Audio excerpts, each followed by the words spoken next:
Hello, I used a lamp stand and some brass tubing to build a triple kaleidoscope with stained glass wheels.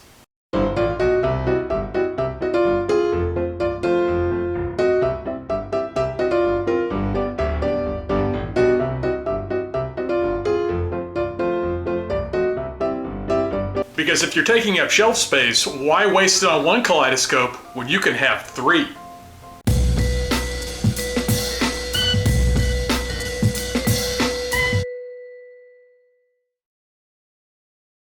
It's an issue every homeowner has faced. Which kaleidoscope do you put out for your party? Knowing that the wrong kaleidoscope can be a major faux pas and can cause embarrassment for everyone concerned. Well, we're tired of having that conversation before parties, and we're lazy. Also, we like to save storage space, so we put all of our kaleidoscopes into a single unit. We have 3 kaleidoscopes here, and they share 2 giant color wheels. So no matter what kind of party we throw, we have a kaleidoscope here for that crowd, and the embarrassment problems are no longer a concern. The base for the triple kaleidoscope is this old lamp stand that I got at Target about 12 years ago. It looked cool, so I bought it and I stuck it in the parts bin, and it turns out it's just exactly what we need to support our really cool kaleidoscope. It folds up, the legs come out if you want it taller, but I think we're just going to use it at this height. I've already taken the lamp parts out because we don't care about that. And what I'm going to do is I'm going to take this brass piece that's used as a flange on the end of a brass railing or something like that, and I'm going to mount that right here and screw it down. So there we go, we've got our mount all ready to go. The kaleidoscope is going to sit on top of this brass flange. Just that simple to repurpose something and make it look awesome. The triple kaleidoscope is going to be held together with brass screws, so I drill holes in the brass for the brass screws. I also drill holes in the copper tubes that are going to be used for accents, for artistic purposes. Brass tarnishes over time, and it's a never-ending job to polish it, unless you opt out and spray it down with polyurethane like I'm doing here. Normally when you build a brass kaleidoscope using brass tubes like this, you have what's called a spindle. It's just a little piece of brass with the tip that comes off that you put the wheels on, the color wheels that are going to spin in front of your kaleidoscope to make all the groovy colors and everything. But our kaleidoscope is a triple kaleidoscope, which means it has larger color wheels, which means we need a stronger spindle, which means we need to build a spindle much stronger with fire. Now, after a whole lot of heat from the torch, we have a single long spindle that I can now mount on top of the tube. Here's all the brass parts we're going to be using for this kaleidoscope. We're going to make this overly complex because we want it to look cool. So here's what we got. We got 3 cylinders for our optics to sit in, and then these caps that are going to go on the end of the cylinders that you'll look through. But this is too large, so we are using these hose pipe brass parts and the caps that we've drilled a hole in to be the eyepieces. So it'll be like this, times 3. And then this is the support. This is a rail support, a brass rail support that's going to go underneath one of these to be the center one to hold it in place. It will mount to this, and this will sit inside of this, and this whole structure will sit inside the tripod that we already put together, and this will give it the ability to pivot. And then this is the spindle that is going to support the 2 color wheels that are going to go on the front of this.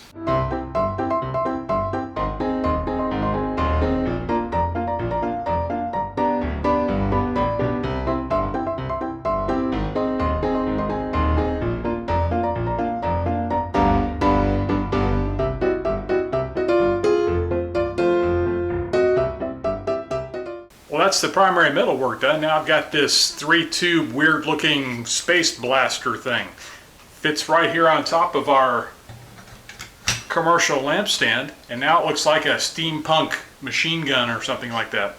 So we've got the copper, we got the brass, we got the wood, everything's working together. Next stop, optics.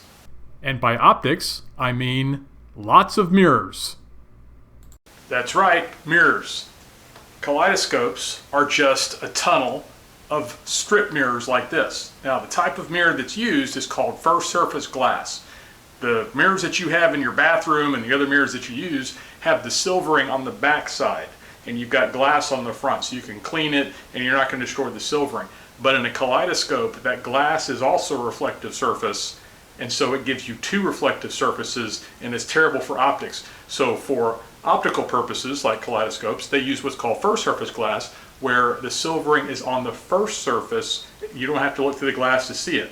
That makes a much cleaner image and you lose that double reflection, but it's also really fragile. So these are covered in blue stuff to protect them. We're going to peel that off and we're going to put the first surface, reflective surface, on the inside of the kaleidoscope, and we're going to end up with a tunnel of mirrors. It's just 3 mirrors here will give us infinite triangles in our view. This is one of the 3 that we're going to use, and it's just 3 of these mirrors taped together. And all you're doing when you look through a kaleidoscope is you're looking down that tunnel of mirrors.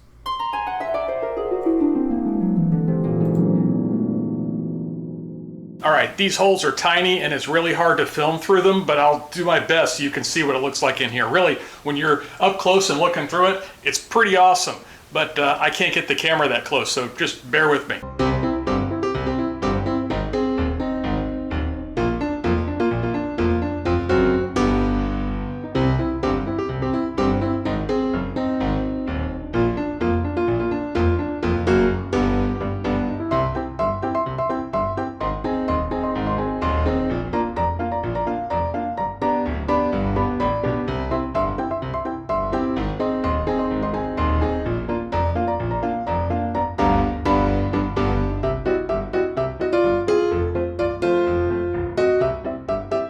Now we have to take these mirror arrays and put them inside these brass tubes. In order to do that, we're going to use some foam rubber. A few moments later.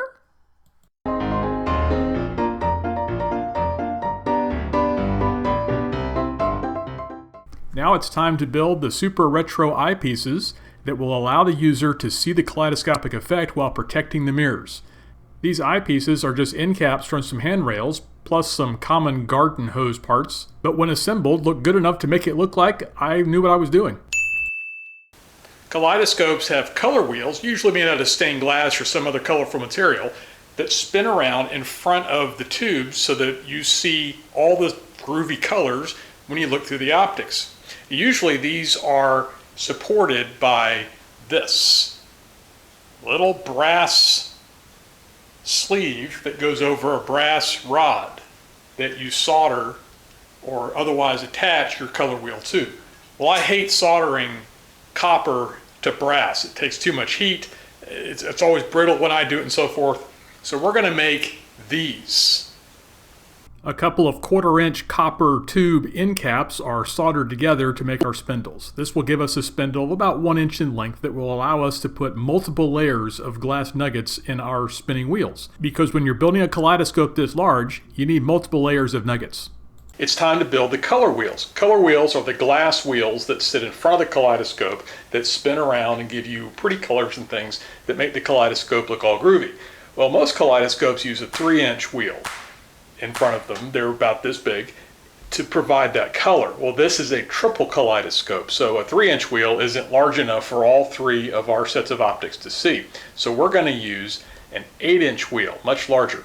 Well, that gives us a few problems. One, the color wheel is going to have to be stronger than a 3-inch. It's going to have to be structurally sound because people are going to put their hands on it. 2, we're going to build this differently because we do things differently here, and we're going to make it thicker. I'm using these glass beads, these glass nuggets for the kaleidoscope, and I've taken 46 of them and I've tinned them here. They're ready to be soldered together. So this is our wheel, but what we're going to do is instead of soldering them edge to edge, we're going to offset them because our spindle in the middle is wider, is longer than most kaleidoscopes. I did that on purpose. I thought, well, a flat kaleidoscope, a flat color wheel is what all kaleidoscopes look like. So we're going to make ours multi-level, and we're going to make 2 of them. So we'll have basically 4 levels of color instead of 2 because they're going to be staggered. It'll make more sense when I start soldering it together. The other thing we're going to do is wheels like this can be fragile if people grab them, and you have to grab it to use the kaleidoscope so you can spin the wheels. So our wheels are going to have these copper rings around them to act as armor. Plus, they match the copper that's already on the kaleidoscope. And after it's all finished, we're going to use a copper patina on the silver on the lead and tin solder, which is silver in color. We're going to use a copper patina on this, which will stain it a copper color so they look like copper wheels. So that's what we're doing. It's the last step of the kaleidoscope. Let's get started.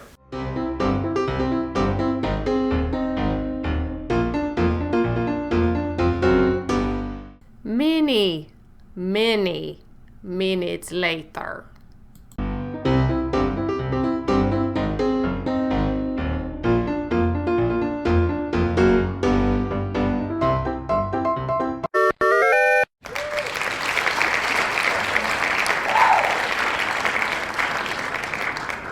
Then the two color wheels are washed down with a copper sulfate solution, which turns all the silver solder into fake copper.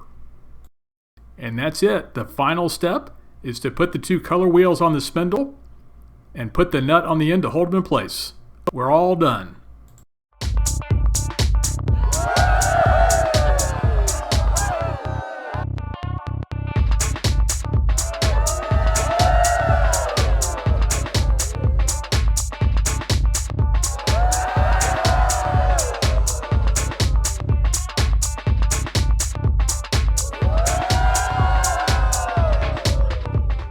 Well, that's it for the Triple Kaleidoscope project. Wood, brass, glass, there's really something here for everybody, and there's a light show in any of these three viewports. It's already proven to be popular here, and when the pandemic is over, we're hoping that a lot of people will come over and really enjoy this fantastic thing. It's going to look great on the shelf in the living room too. It's just one of those weird, interesting things, and it's functional, which we like to do. Interesting stuff that actually does things, that's kind of what we're about. So this is the kind of thing we make. And this one has been on the shelf to be constructed for 11 years. I built this a long time ago, and I finally got around to finishing the top part, all the internals and everything here recently. I've got a couple of projects that have been held for that long, and I'm trying to work through the old backlog list because I have new stuff I want to do. Thanks to our wonderful patrons, you make it possible for us to build things like the kaleidoscope and stuff like this. Oh, the Triple Kaleidoscope is just the kind of thing that we build around here. This one's brass and glass, the next one's going to be electronic, maybe something for the shop. We build everything. So if you like this sort of weirdness, hey, like and subscribe, ring that bell so that you'll get all of our updates and you'll see future projects because we're always building. But for now, we're going to call this one done.